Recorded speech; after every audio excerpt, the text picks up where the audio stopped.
यही पीड़ा है। अभी हमारे एक पत्रकार साथी ने बात रखी थी कि अगर आपको एमपी में टिकट नहीं मिलती तो आप क्या करेंगे। निश्चय हमारी समाज में दिन प्रतिदिन डेली मीटिंग चल रही है और ये भी कंफर्म है कि हम अपना आजाद उम्मीदवार उतारेंगे। अगर वाल्मीकि समाज को अपना हक मांगने से नहीं मिल रहा तो छीन कर भी लेना वो जानता है। पहुंचेगी, हमारे राष्ट्रीय नेताओं तक पहुंचेगी, ऐसी मुझे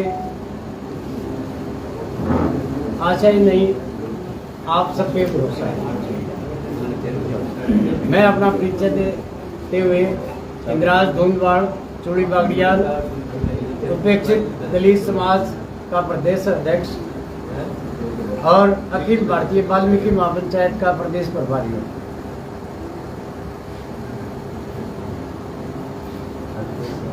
आज आप सब पत्रकार मित्रों से वार्तालाप का मेरा उद्देश्य है, एक हमारी जो एससी समाज की समस्या है उसकी बात। हमारी दो राष्ट्रीय राजनीतिक पार्टियां हैं, बीजेपी है, कांग्रेस, और एससी ए के अंदर 36 बिरादरी ऐसी समाज की आती है। आज की तारीख में जबकि लोकसभा चुनाव होने जा रहे हैं, किसी भी राष्ट्रीय दोनों पार्टियों में से एससी ए के दलित समाज को किसी ने भी तरजीह नहीं दी, उनकी तरफ कोई ध्यान नहीं दिया। जैसे बीजेपी की तो टिकटें डिक्लेयर हो चुकी है, कांग्रेस की आज या कल में होने वाली है, और प्रेस के माध्यम से, आप लोगों के माध्यम से, हर तरह की चर्चा के माध्यम से लगा है कि कांग्रेस पार्टी भी दोनों टिकटें एक समाज को, विशेष समाज को ही देने जा रही। तो मैं दोनों राष्ट्रीय पार्टियों से, उनके हाईकमान से निवेदन करना चाहता हूं कि हमारे एससी ए की दलित समाज की 36 बिरादरी, जो समाज के अंदर अपना बहुत बड़ा योगदान रखती है इस लोकतांत्रिक प्रणाली में, और समाज में, हमारे समाज में जो हर दुख तकलीफ हर समाज में ही होती है, और हमारा जो दलित समाज है वो गरीब समाज है, उसमें कुछ समस्याएं ज्यादा ही होती है।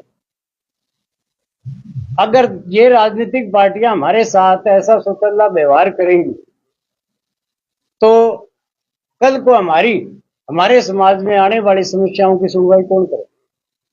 हम किसके पास रोएं, किसको कहें? अब जैसे हमारा सिरसा लोकसभा क्षेत्र है, इसके अंदर लगभग 8 लाख से ज्यादा एससी समाज के वोट है। मैं कोई जात पात की बात नहीं करता, सारे एससी समाज ही होता है। 8 लाख से ज्यादा वोटों की नुमाइंदगी हमारे दो सवर्ण दलित कहूंगा मैं तो उनको, सवर्ण हीरे मोती जड़ित दलित हमारा नेतृत्व करना चाह रहा। अब मैं दोनों पार्टियों के हाईकमान से पूछना चाहता हूं कि ये दोनों दलित कौन सी तरफ से दलित है, कैसे दलित हैं? ये दलित तो हम हैं।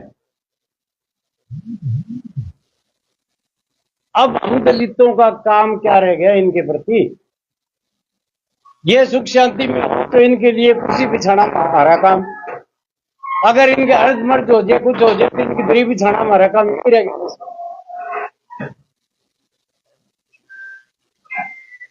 तो मैं दोनों पार्टियों से मान से निवेदन करना चाहता हूं कि बाकी को बिरादरी है जो गरीब दलित है, आम नागरिक को भी लोकतंत्र के अंदर उसको भी कहीं आपकी बात रखने का अधिकार दो।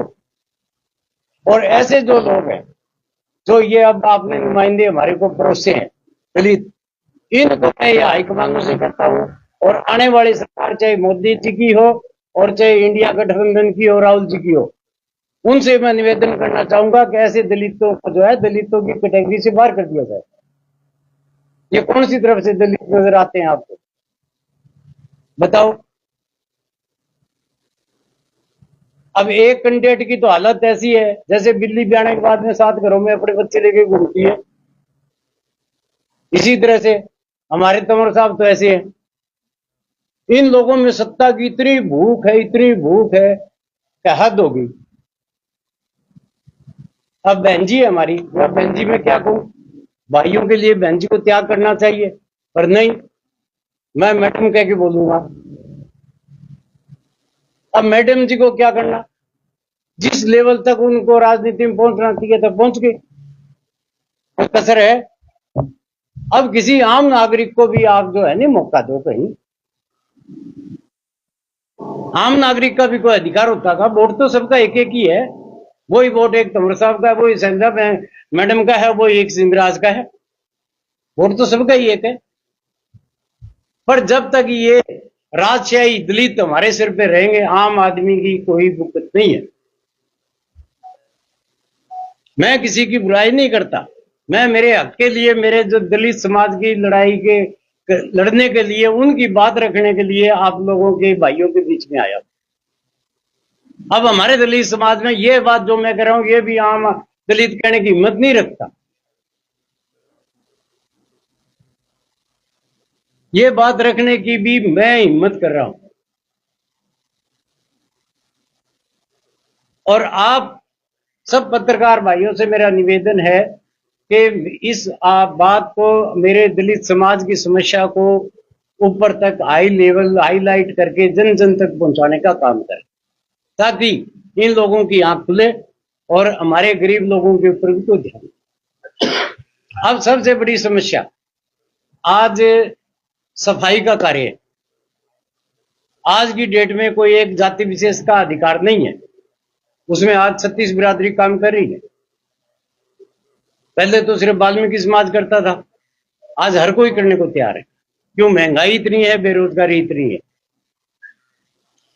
अब इन लोगों को क्या है, अगर इनका दलित समाज का जमीन से उठा हुआ कोई कार्यकर्ता आज एमपी बनता है, एमएलए बनता है, मिनिस्टर बनता है, तो उसको इस दर्द का पता है। वो अपने आला कमान के आगे, सीएम के आगे, पीएम के आगे अपने समाज की समस्या रखेगा। क्या है कि आपका सरसा शहर ही ले लो, अब ये शहर बढ़ना है कि घटना है? बढ़ेगा। आज हमारे यहां नगर परिषद के अंदर जो सफाई कर्मचारी, मैं इस म्यूनिसिपलिटी का यहाँ हेड क्लर्क भी रह गया हूँ 5 साल, म्यूनिसिपल कमेटी का सेक्रेटरी भी रहा हूं डबवाड़े। मैं इन लोगों की समस्याओं को नजदीक से जानता हूं। अब इन लोगों के साथ क्या, आज अगर 500 एम्प्लॉइज हैं नगर निगम के यहाँ परिषद में, उनमें से 450 जो इस सरकार ने पता नहीं क्या क्या बना रखा है, कोई कौशल बना रखा है, कोई बेकौशल बना रखा है, उसमें है। उनका फ्यूचर कोई नहीं। शाम तक एक सफाई कर्मचारी कम से कम 1 किलो मिट्टी खा जाता है। उनको तनख्वाह 8-10 हजार रुपये, 11,000 रुपये, 12,000। उनका फ्यूचर कोई नहीं। कल को बीमार हो गए, कुछ नहीं। कल को अगर वो उसको कह देंगे कि तू बीमार है, नकारा काम नहीं कर सकता, तो वो अपने घर, कोई पेंशन नहीं, कोई कुछ नहीं। इतना शोषण ये गरीब समाज के साथ। अगर इनका जमीन से उठा हुआ हो विधानसभा और लोकसभा में, तो वो सरकार को बात देख रहे कि जो भी सफाई कर्मचारी लगाया जाए वो रेगुलर लगाया जाए, नहीं कि उनको कच्चे पिल्ले लगा करके और जब चाह काम ले लिया, जब चाह उनको कह दिया कि कल से नहीं आना, जाओ छुट्टी। तो इसीलिए इतने बड़े जो है हमारे समाज के अंदर 36 बिरादरी, 45 बिरादरी आती है ऐसे समाज में। तो मैं दोनों पार्टियों के हाईकमान से निवेदन करूंगा कि ऐसे राजा महाराजाओं जैसे ऐसी हमारे सिर पे न थोपे। हमारे फिर एससी समाज, एससी ए के वर्ग में से 2 लोकसभा रिजर्व है, दोनों में से एक टिकट SC A के समाज को दी जाए। 12 से दावा ठोक रहे हैं क्या? नहीं, अंबाला और ये तो दोनों रिजर्व है, चाहे अंबाला से दो चाहे यहाँ से दो।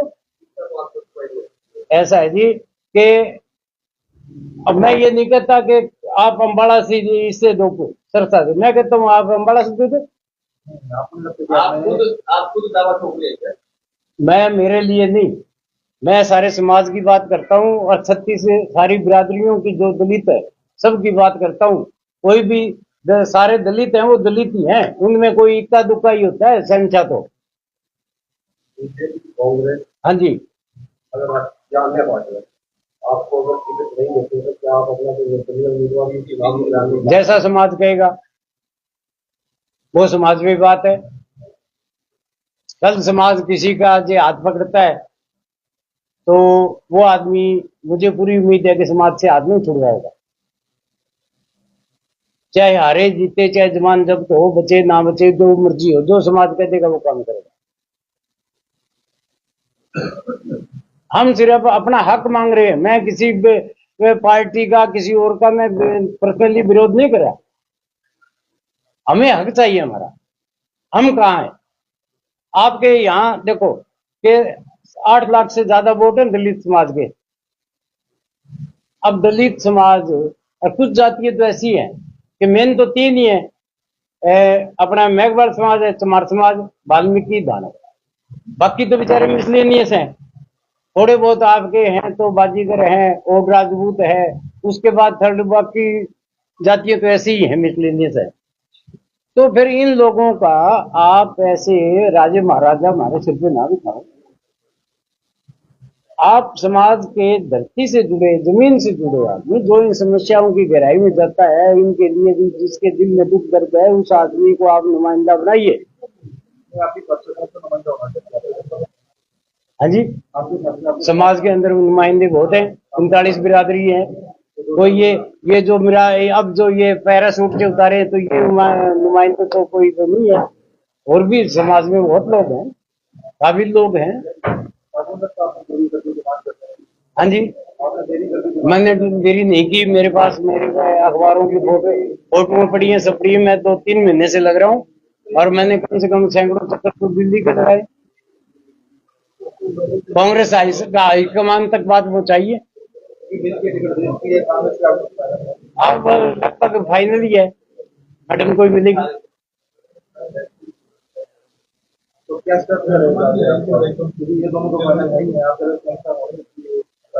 नहीं होनी चाहिए। ये तो बाकी फिर समाज में फैसला करना है, समाज को फिर जब भी कोई नॉमिनेशन वगैरह की डेट आई है आगे 10-15 दिन में देखेंगे क्या करता है समाज। समाज की मर्जी होगी, समाज जैसा आदेश करेगा। ऐसा नहीं है, ऐसा अगर आप विरोध करेंगे या मौका अगर ऐसी आती है, नौबत आती है, तो मैं तो समाज से यही आग्रह करूंगा, निवेदन करूंगा कि वो फिर नोटा का यूज करे।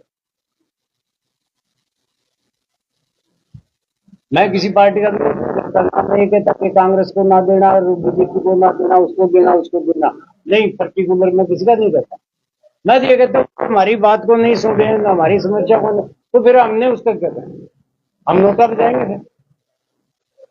साथ बात सिर्फ एक दर्द की है, जब हमें अपना हक नहीं मिलता तो हमारे आवाज उठाना हमारा राइट है, जो बाबा साहब ने ये राइट हमें दिया था, तो आज वही आवाज उठाने का कार्य है हम कर रहे हैं। मैं वीरेंद्र पहवाल अंबेडकर क्रांति मंच से उपाध्यक्ष, हरियाणा वाल्मीकि महापंचायत से हिसार जोन प्रभारी का कार्यपद संभाल रहा हूं।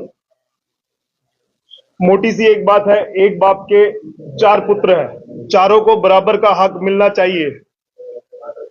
अगर चमार समाज से हमारे भाई हमेशा MP रहते आए हैं, धानक समाज से सुनीता दुग्गल जी रह लिए, सुशील इंदौरा जी रह लिए, तो अब हमारी बारी क्यों नहीं? आखिर कब तक हम हमारे हकों से वंचित रहेंगे? सिर्फ इसी एक बात के लिए आज की प्रेस वार्ता रखी है। आज का मुख्य उद्देश्य यही है कि हमें हमारा हक चाहिए। मैं अगर सिरसा लोकसभा सीट की बात करूंगा तो 14 से 15 बार चुनाव हो चुके हैं, जिसमें 13 बार चमार समाज से एमपी रहे हैं, मेंबर ऑफ पार्लियामेंट, 2 बार रविदास समाज से रहे हैं। आत्मा सिंह गिल जी आए थे, लेकिन वो मजहबी समाज से थे, वाल्मीकि समाज से नहीं मानते थे। तो वो दर्द हमारे मन में है कि इस बार हमारी बारी थी, इस बार वो हक हमें मिलना चाहिए था, हम हमारे हक के लिए आवाज उठा रहे हैं। कोशिश थी अंबाला और तो जो सीट रिजर्व है, दोनों में से एक सीट आप वाल्मीकि समाज को उसका हक दीजिए। आज मैं बात करूंगा बीजेपी, भारतीय जनता पार्टी और कांग्रेस, जो बड़ी बड़ी पार्टियां काउंट होती है। कांग्रेस की अगर बात करें, जब कांग्रेस ने अपना प्रदेश अध्यक्ष लगाना होता है, तब चमार समाज, जब कांग्रेस वितरित की करनी होती है, तब चमार समाज। आखिर 36 बिरादरियों में से एक ही समाज में फोकस क्यों? क्या बाकी समाज के वोट बैंक नहीं है? क्या बाकी समाज को अपना हक नहीं चाहिए? और अगर भारतीय जनता पार्टी ने वो मान सम्मान हमें दिया, हम बात करेंगे कृष्ण बेदी जी को राज्य मंत्री इन्होंने बनाया, आज बिशंबर वाल्मीकि जी को राज्य मंत्री बनाया, तो क्या भारत, पूरे हरियाणा की बात करूंगा, हरियाणा में सेकंड नंबर पर, दूसरे नंबर पर बहुसंख्या में दूसरे नंबर पर वाल्मीकि समाज उपस्थित है। अगर आप किसी को मंत्री बनाते हो तो क्या केवल वो राज्य मंत्री के लायक है? आप उन्हें कैबिनेट मंत्री बनाइए, आप उन्हें कोई अच्छा ओहदा दीजिए, मुख्यमंत्री बनाइए, ताकि समाज को कहीं ना कहीं उनका पेटा भरे कि आज हरियाणा के अंदर दूसरे नंबर पर हम बहुसंख्या में हैं, तो हमें भी अपना हक चाहिए। बहुत सी समय एक डमी कैंडिडेट को मैदान में उतार दिया जाता है। हम बात करेंगे अशोक तंवर जी की। अशोक तंवर जी को वोट करने वालों को भी सोचना चाहिए कि क्या केवल 36 बिरादरी में, एससी समाज में तंवर साहब ही कैंडिडेट है? उनको वोट देने वालों को भी सोचना चाहिए, उनकी कंपेनिंग करने वालों को भी सोचना चाहिए। अगर वो आज बीजेपी से आया तब उनको वोट, कल वो कांग्रेस में थे तब उनको वोट, आखिर क्यों? क्या हम लायक नहीं है? क्या हमारे समाज में लायक नहीं है? कैंडिडेट्स अगर आप नजर मारोगे तो हजारों की संख्या में अच्छे सूझवान व्यक्ति हमारे समाज में मिल जाएंगे, लेकिन दुख सिर्फ इस बात का है कि केवल एक ही चेहरे पे फोकस क्यों? आज कुमारी शैलजा जी को टिकट दी जा रही है कांग्रेस की, पहले भी वो 2 बार सिरसा से एमपी रह चुके, आखिर नया चेहरा क्यों नहीं? आज हम बात करते हैं कि युवा, यंग ब्लड कहां गए? जब टिकट वितरण होने थे वो यंग ब्लड की बात कहां गई? युवा चेहरे की बात कहां गई? आखिर कुमारी शैलजा ही क्यों? और भी युवा चेहरे बैठे हैं, और भी वाल्मीकि समाज के दबंग नेता कांग्रेस में बैठे हैं, आखिर उनका नाम क्यों काटा जाता है? यही पीड़ा है। अभी हमारे एक पत्रकार साथी ने बात रखी थी कि अगर आपको एमपी में टिकट नहीं मिलती तो आप क्या करेंगे? निश्चय हमारी समाज में दिन प्रतिदिन डेली मीटिंग चल रही है, और ये भी कंफर्म है कि हम अपना आजाद उम्मीदवार उतारेंगे। अगर वाल्मीकि समाज को अपना हक मांगने से नहीं मिल रहा तो छीन कर भी लेना वो जानता है। संजीवनी अस्पताल बाल एवं शिशु रोग, general surgery, plastic surgery, neuro surgery, नेत्र रोग, फिजियोथेरेपी, स्त्री एवं प्रस्तुति रोग, हृदय एवं शुगर रोग, हड्डी एवं जोड़ रोग, कार्डियोलॉजी, दंत रोग, इमरजेंसी चिकित्सक सुविधाओं में एक भरोसेमंद नाम है। ICU, NICU, cath lab, hair transplant, private कमरे, urology, CT scan, laparoscopy, accident, trauma, heart attack, जले का इलाज, डायलिसिस की सुविधाएं उपलब्ध हैं। सभी मरीजों को खाना फ्री दिया जाता है। आयुष्मान भारत हरियाणा सरकार और रिटायर्ड फौजी भाइयों के इलाज, इंश्योरेंस और TPA पैनल पर सभी सुविधाएं उपलब्ध। पूछताछ मोबाइल नंबर 7027566691। हमारे रहते आप बेरोजगार क्यों हैं? सरकारी नौकरी की सबसे अच्छी तैयारी, सबसे अच्छे अध्यापक, सबसे कम फीस, हरियाणा का नंबर 1 कोचिंग सेंटर ICS